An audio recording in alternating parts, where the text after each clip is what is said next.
Bismillahirrahmanirrahim. Assalamualaikum warahmatullahi wabarakatuh. Selamat sore, salam sejahtera bagi kita sekalian. Shalom, salve, Om Swastiastu, Namo Buddhaya, salam kebajikan. Yang saya hormati dan saya banggakan, Menteri Koordinator Infrastruktur dan Pembangunan Kewilayahan, Saudara Agus Harimurti Yudhoyono, sebagai penyelenggara,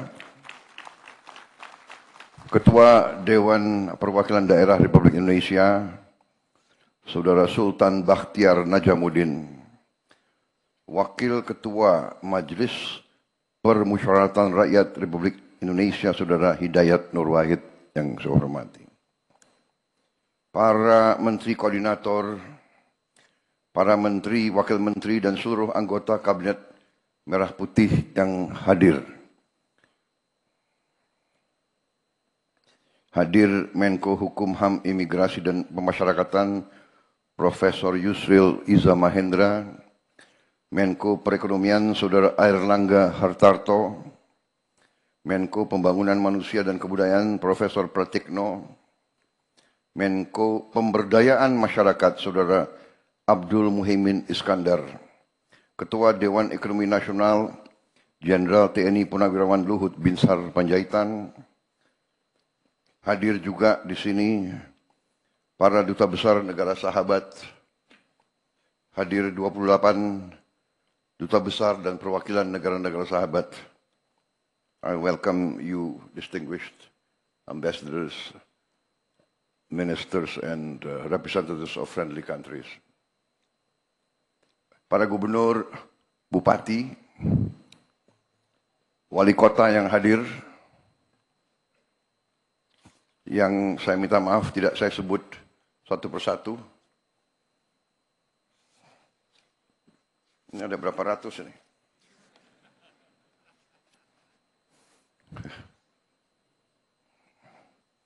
Tapi saya sambut para gubernur, bupati, wali kota yang berkenan hadir. Terima kasih.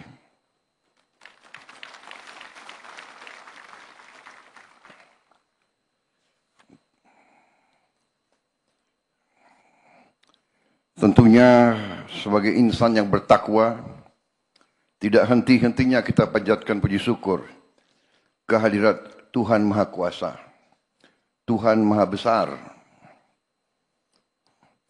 Bagi umat Islam, Allah Subhanahu wa Ta'ala yang memiliki sekalian alam, hanya kepadanya lah kita berdoa dan hanya kepadanya lah kita minta pertolongan. Kita bersyukur atas segala karunia yang diberikan kepada kita, atas kondisi bangsa yang damai dan sejuk, atas kesehatan dan nafas yang masih diberikan kepada kita sekalian, sehingga kita dapat hadir berkumpul di tempat ini dalam keadaan tidak kekurangan sesuatu apapun. Saudara-saudara sekalian, Menko Infrastruktur yang saya hormati, terima kasih atas undangan ini, dan terima kasih atas penyelenggaraan dan pengaturan yang baik dan tertib. Juga terima kasih atas sambutan Saudara Menko, karena memang sudah lengkap sebetulnya, tidak perlu panjang lebar keynote address saya. Sudah lengkap kan yang beliau sampaikan. Tapi saya senang karena berarti saya tidak salah pilih Menko Infrastruktur.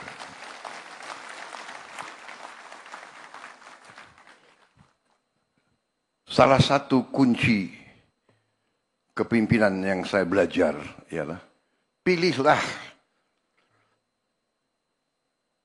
tim Anda yang terbaik yang bisa kau pilih. Itu yang saya belajar.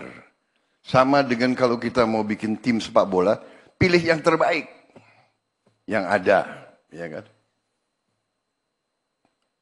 Kalau memang belum berhasil, minimal kita berusaha. Kan begitu. Jadi, kenapa saya sebut ini? Karena saya terus terang saja memberi pengarahan itu tidak terlalu sering. Memberi petunjuk tidak terlalu sering. Dan tidak terlalu lama. Saya memberi petunjuk kepada saudara Yudhoyono ini, saudara AHY, tidak sering dan tidak panjang lebar. Saya sampaikan ini intinya. Beliau bisa nangkap dan saudara-saudara tadi ini yang beliau sampaikan inilah sebenarnya yang sedang kita kerjakan. Jadi saudara-saudara sekalian, kita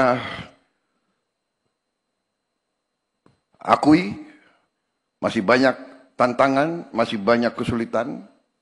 Kita akui bahwa kita harus mengejar ketertinggalan kita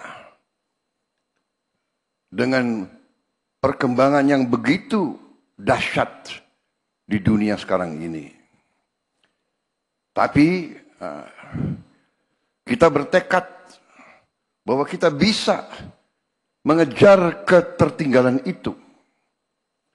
Karena kehendak kita jelas, kehendak kita kuat, pemahaman kita terhadap keadaan juga jelas.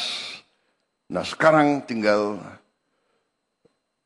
mempersatukan kehendak tersebut, mempersatukan kolaborasi, dan bekerja dengan semangat, bekerja dengan optimisme, bekerja dengan kehendak yang kuat.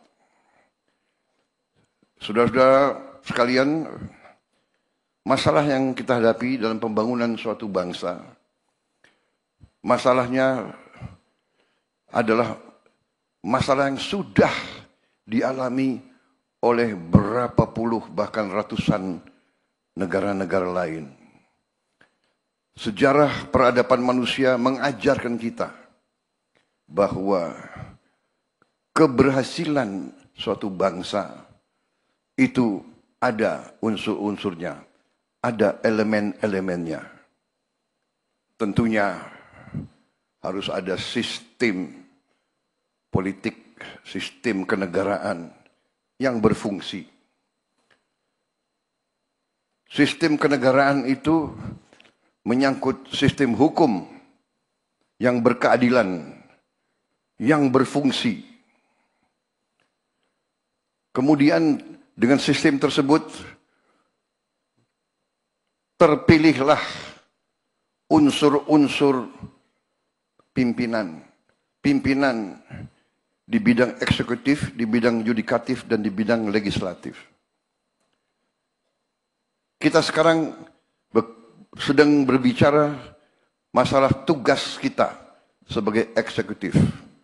Baru saja tadi pagi saya berurusan dengan yudikatif. Dan legislatif terus-menerus mengawasi kita dan menopang kebutuhan-kebutuhan anggaran kita. Urusan pembangunan suatu negara adalah urusan penggunaan dan pengelolaan sumber daya dan kekayaan suatu bangsa. Tugas kita bersama, para eksekutif, adalah bagaimana kita menjaga dan mengelola sumber daya dan kekayaan tersebut. Kemudian, setelah kita menghadapi dan mengalami dan setelah kita mengidentifikasi masalah-masalah pokok bangsa, kita datang dengan solusi-solusi. Kita tidak takut dengan hambatan, kita tidak takut dengan kesulitan, tidak takut dengan ancaman. Kita akan hadapi kesulitan tersebut. Kita akan hadapi dengan cepat dan kita akan cari solusi dengan cepat dan kita akan kerjakan. Saudara-saudara sekalian,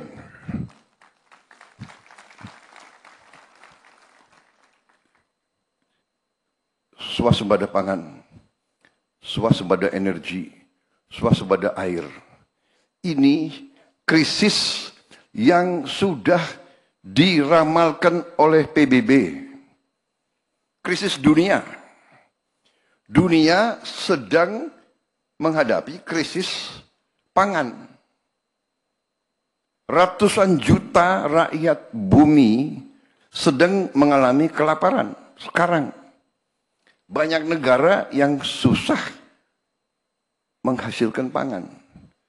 Kita bersyukur diberi segala nikmat oleh Yang Maha Kuasa. Lahan yang luas, yang subur, air yang cukup.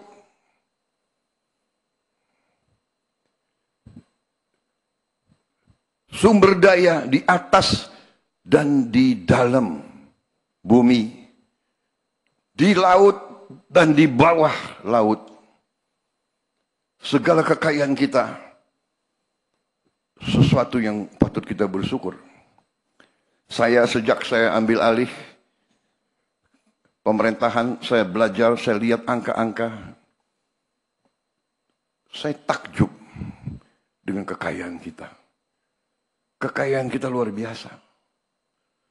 Tapi saya juga sadar bahwa kita perlu lebih berani, lebih pandai mengelola kekayaan tersebut. Saya tidak malu-malu. Walaupun di hadapan sahabat-sahabat dari luar negeri, saya juga tidak malu-malu. Kita harus berani mengatakan apa adanya. Kekurangan Indonesia adalah kita kurang tegas, kurang berani, kurang disiplin, kurang keras menjaga kekayaan kita. Terlalu banyak kekayaan Indonesia yang tidak sampai ke rakyat Indonesia. Saudara-saudara, dengan demikian saya harus memimpin suatu pemerintah yang berani untuk menegakkan efisiensi penghematan. Dengan efisiensi penghematan, kita bisa investasi di hal-hal yang sangat penting. Saya terima kasih Menko Infrastruktur dan menteri-menteri bisa memahami ini.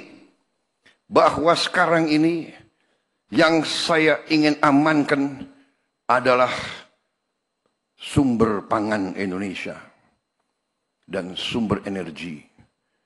Dan alhamdulillah tanda-tanda sudah jelas di hadapan mata dengan kebijakan-kebijakan kita dalam beberapa bulan ini. Dan sekali lagi saya tekankan, peranan dari pemerintah sebelum pemerintah yang saya pimpin. Harus saya tegaskan di sini bahwa transisi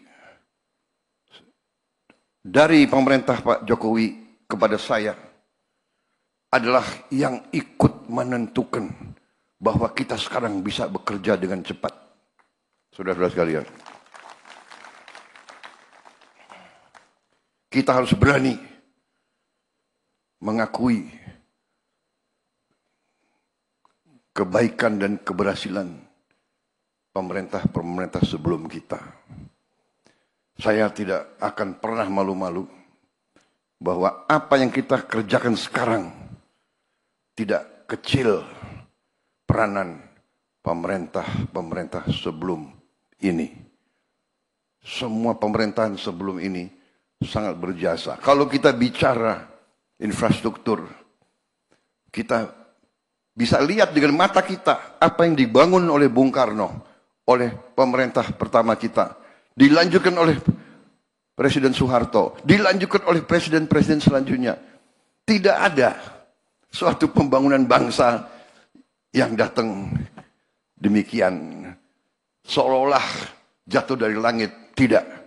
Pembangunan suatu bangsa dibangun dengan keteguhan, dengan kesabaran, batu demi batu, langkah demi langkah, dengan keringat, dengan darah, dengan air mata. Semua infrastruktur yang kita nikmati dibangun oleh pendahulu-pendahulu kita. Dengan demikian, yang sekarang kita lakukan adalah prioritas. Dalam tahun-tahun pertama, saya kira dalam 2-3 tahun ini, prioritas kita masih untuk menjamin pangan kita. Dan alhamdulillah, produksi pangan, prestasi pangan kita adalah terbesar sepanjang sejarah Negara Kesatuan Republik Indonesia. Mau diakui, mau tidak diakui, cadangan beras kita sekarang di gudang-gudang pemerintah adalah terbesar sepanjang sejarah Negara Kesatuan Republik Indonesia. Di bidang produksi beras dan di bidang produksi jagung. Dan prestasi kita di bidang teknologi, hektar demi hektar, sudah cukup seimbang dengan prestasi negara-negara lain. Produksi beras kita yang saya lihat terakhir di Sumatera Selatan, di Sumatera Selatan saja peningkatan produksi beras diperkirakan tahun ini 48% peningkatannya. Di kuartal pertama ini sudah 48%. Diperkirakan ini akan terus. Produksi per hektar pun sangat menggembirakan. Yang biasanya 3-4 ton gabah per hektar, sekarang sudah 6-7-8 ton. Sangat luar biasa. Di beberapa tempat bukan saja 3 kali panen, ada beberapa tempat di Indonesia sudah 4 kali panen 1 tahun, saudara-saudara sekalian. Saya kira ini prestasi dunia yang perlu kita banggakan. Dan kita akan terus. Bagaimana kita bisa mencapai prestasi ini dalam waktu dekat? Karena kita melakukan efisiensi. Kita melakukan deregulasi. Peraturan yang kita bikin sendiri yang menghambat diri kita sendiri. Birokrasi yang bertele-tele. Saudara-saudara, pupuk dari pabrik milik pemerintah Indonesia, pupuk yang disubsidi oleh APBN, keluar dari pabrik menuju petani, tadinya 145 peraturan. 145 regulasi. Harus tanda tangan menteri. Untuk tanda tangan menteri harus paraf dirjen. Dari situ persetujuan gubernur, persetujuan bupati, persetujuan camat, baru ke petani. Saya coret itu semua. Dari pabrik langsung ke Gapoktan. Nggak ada ini. Tidak ada. Produksi naik, saudara. Pupuk yang langka ternyata bisa tidak langka. Pupuk bisa terjangkau oleh petani. Saudara-saudara, ini mempertebal keyakinan saya bahwa pemerintah modern harus efisien, harus kerja cepat, harus fleksibel, kenyal, dan tidak boleh bertele-tele dengan peraturan. Peraturan penting untuk mengawasi, mengendalikan, dan mengamankan. Tapi peraturan yang dibuat hanya untuk mempertahankan kekuasaan sektoral dan hal-hal yang terlibat dengan vested interest, dengan kepentingan-kepentingan tertentu yang tidak semata-mata untuk kepentingan rakyat, harus kita tinggalkan. Dan saya bertekad untuk saya bekerja keras untuk mengurangi regulasi-regulasi yang tidak masuk akal. Saudara-saudara, dengan prioritas demikian, baru kita wujudkan yang akan kita wujudkan. Karena itu saya hargai Menko Infrastruktur. Saudara menangkap masalah yang kita hadapi, saudara menangkap strategi saya. Prioritas untuk itu, infrastruktur sekarang saya mengundang sektor swasta dari dalam negeri dan luar negeri untuk ikut terlibat dalam pembangunan infrastruktur kita sebesar-besarnya.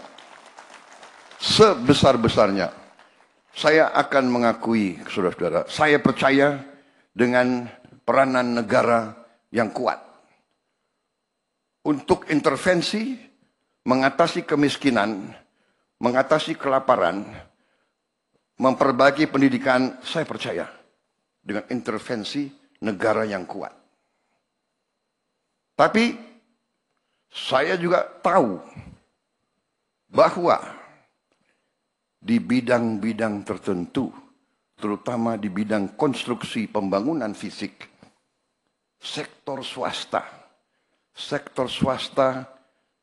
dan juga sektor swasta internasional sering lebih modern, lebih efisien, dan dapat mencapai prestasi tepat waktu dengan menghemat anggaran yang besar. Harus kita akui. Seringkali BUMN ini merasa kalau dia kerjanya lambat, tidak apa-apa. Kalau nanti dia boros, tidak apa-apa. Karena ada Menteri Keuangan yang akan, apa istilahnya, PMN. PMN, apa ini PMN ini? Ya kan? Kalau kita tanya perusahaan-perusahaan besar internasional, dia ada nggak PMN? Jadi justru karena kita butuh sekarang mitra-mitra yang efisien, mitra-mitra yang modern teknologinya, saya arahkan bahwa infrastruktur sekarang peran swasta harus lebih besar. Saudara-saudara. Tapi untuk swasta dari dalam dan luar negeri tertarik, pemerintah harus mempermudah pekerjaan mereka. Jadi saya menyambut baik tadi apa itu, pusat-pusat atau kantor-kantor memfasilitasi semua proyek, dibantu, diamankan, dijaga supaya tidak terganggu rencana besar pembangunan tersebut. Itu strategi kita mengundang, dan saudara-saudara, pemerintah Indonesia juga sekarang merasa kita lebih kuat. Dengan efisiensi yang kita lakukan di awal administrasi saya, di awal pemerintahan saya, dengan efisiensi yang kita lakukan, ternyata kita bisa menghemat banyak uang, cash, dan uang itulah sekarang kita pakai sebagai dana investasi kita. Sehingga kita sekarang berani, kalau kita undang kerjasama dengan swasta atau dengan asing, kita berani, pemerintah akan ikut berapa persen. Dan bukan minta saham kosong, tapi kita ikut serta dengan uang yang nyata, uang yang real. Saya kira itu akan memberi comfort kepada semua mitra-mitra dari luar negeri. Saudara-saudara sekalian, strategi besar kita demikian. Tadi sudah digarisbawahi beberapa elemen. Saya ingin emphasize, saya ingin garisbawahi salah satu proyek infrastruktur yang sangat strategis, sangat vital bagi kita, merupakan suatu mega project, tapi harus kita laksanakan adalah Giant Sea Wall, tanggul laut pantai utara Jawa. Proyek ini sangat vital. Proyek ini berada dalam perencanaan Bappenas sejak tahun 95. Bayangkan, sejak tahun 95. 30 years ago. Kalau tidak salah ya, 30 tahun yang lalu. Tapi kita tidak berkecil hati. Sekarang tidak ada lagi penundaan. Sudah nggak perlu lagi banyak bicara. Kita akan kerjakan itu. Segera, saudara-saudara sekalian. Proyek ini menyangkut jarak yang tidak pendek. Kalau tidak salah sekitar 500 km. Dari Banten sampai ke Jawa Timur, ke Gresik. 500 km. Dan perkiraan biaya yang dibutuhkan 80 miliar dolar. Dan waktu perkiraan untuk di Teluk Jakarta saja kemungkinan 8 sampai 10 tahun. Kalau sampai ke Jawa Timur mungkin membutuhkan waktu 20 tahun. 15 sampai 20 tahun. Tidak ada masalah. Ada pepatah kuno. Perjalanan 1000 kilometer dimulai oleh satu langkah. Kita akan segera mulai itu. Saya sudah perintahkan suatu tim untuk roadshow keliling. Dan dalam waktu dekat saya akan bentuk otorita, badan otorita tanggul laut pantai utara Jawa. Orang Indonesia senang dengan singkatan-singkatan. Jadi kita lagi cari singkatan yang enak itu. Badan Otorita, BO. Tanggul Laut Pantura Jawa, TLPJ. Jadi BO TLPJ. Kalau disingkat gimana itu? Iftitah gimana kalau singkatannya itu? Apa?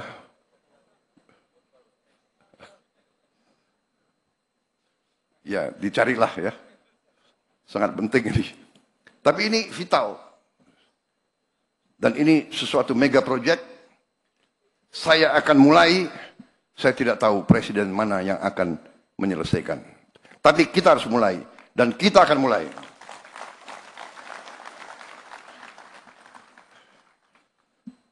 $80 miliar khusus Teluk Jakarta, kemungkinan 8 sampai 10 miliar dolar. Kalau 8 sampai 10 miliar dolar saya kira kita sendiri mampu. Di sini ada hadir Gubernur DKI, hadir tidak? Enggak hadir. Waduh, ini coba diselidiki kenapa tidak hadir. Pakai kacamata biar saya. Tapi saya sudah ketemu. Saya sudah ketemu berapa hari yang lalu dan saya sudah kirim utusan. Ya, tanya, Gubernur DKI Dukung proyek ini atau tidak? Saya dapat jawaban dukung. Alhamdulillah. Karena APBD-nya DKI sangat besar. Jadi saya bilang, DKI harus urunan. Pemerintah pusat urunan. Jadi kalau 8 miliar dolar, katakanlah 8 tahun, berarti 1 miliar dolar 1 tahun. Menteri Keuangan sudah kelihatan tegang melihat. Tenang Bu, DKI nyumbang. Jadi DKI setengah, pemerintah pusat setengah. Karena ini untuk DKI sebenarnya. Ya, jadi Tanggul Utara DKI, kemudian nanti selanjutnya di depan Semarang, prioritas kita adalah DKI Semarang. Semarang, Pekalongan, Brebes itu air sudah mengancam kehidupan rakyat kita, harus segera. Dan ini sesuatu yang harus kita laksanakan dan kita terbuka. Perusahaan-perusahaan dari Tiongkok, dari Jepang, dari Korea, dari Eropa, dari Timur Tengah yang mau ikut silakan. Tapi kita tidak tunggu, kita akan gunakan kekuatan kita sendiri. Saudara-saudara sekalian, demikian yang ingin saya sampaikan. Saya minta maaf kalau keynote saya tidak panjang. Saya kira saudara-saudara juga tidak mau kalau saya terlalu panjang bicara. Betul ya? Betul. Terserah. Saya datang sesuai permintaan audiens. Mau singkat atau panjang? Mau singkat atau panjang? Bohong gitu. Kalau politisi takut sama presiden, panjang Pak, panjang. Yang di belakang udah resah. Ya kan? Coba pakai kacamata saya mau lihat ini. Mana senyumnya yang politisi atau senyumnya yang... Kalau orang-orang eksekutif ya, orang pengusaha, orang itu maunya singkat. Sudahlah Pak, jangan macam-macam. Kasih tahu kita mana, apa, bagaimana, berapa. Kan begitu kan? Kan begitu. Ya. Who, what, why, where, how much, and how much for me. Right? Yeah, no need to talk too much, talk too long. Saudara-saudara, karena ini sudah dibuat oleh staf saya, kasihan kalau saya nggak pakai. Kita akan terapkan disiplin fiskal. Karena saya dilihatin oleh Menteri Keuangan terus. Ya. Kita akan sederhanakan perizinan dan proses pengadaan lahan. Sudah saya singgung. Kita akan perkuat kerjasama pemerintah dan badan usaha swasta. Kita akan perkuat kerjasama pemerintah pusat dan pemerintah daerah. Saudara-saudara sekalian, kita sekarang memiliki Danantara, Sovereign Wealth Fund, di mana Danantara siap ikut infrastruktur, ikut investasi pada proyek infrastruktur. Demikian saudara-saudara yang ingin saya sampaikan, kita berada di ambang transformasi besar, kita optimis. Saya sudah melihat angka-angka itu, kekayaan kita luar biasa. Saya percaya dalam 2 tahun, mungkin mulai tahun depan dan selanjutnya, kita bisa tertibkan kekayaan-kekayaan itu. Saya ketemu dengan ahli-ahli dari universitas terbaik di dunia. Mereka menyampaikan kekayaan kita di laut kita masih sangat kecil, belum tersentuh yang sebenar-benarnya. Kita akan swasembada pangan, itu sudah sangat jelas. kita akan swasembada air, dan kita juga akan swasembada energi dalam waktu dekat. Dan kita akan tertibkan, kita akan tegakkan hukum hanya dengan kepastian hukum. Hukum yang benar, iklim usaha akan berkembang dengan baik. Demikian pengarahan saya. Terima kasih Menko Infrastruktur dan semua peserta. Terima kasih. Teruskan dan laksanakan apa yang sudah saudara rencanakan. Wassalamualaikum warahmatullahi wabarakatuh. Ini yang ditunggu-tunggu. Kapan? Wassalamualaikum warahmatullahi wabarakatuh. Salam sejahtera bagi kita sekalian. Shalom. Salve Om Santi Santi Santi Om. Namo Buddhaya. Salam kebajikan. Rahayu Rahayu. Terima kasih.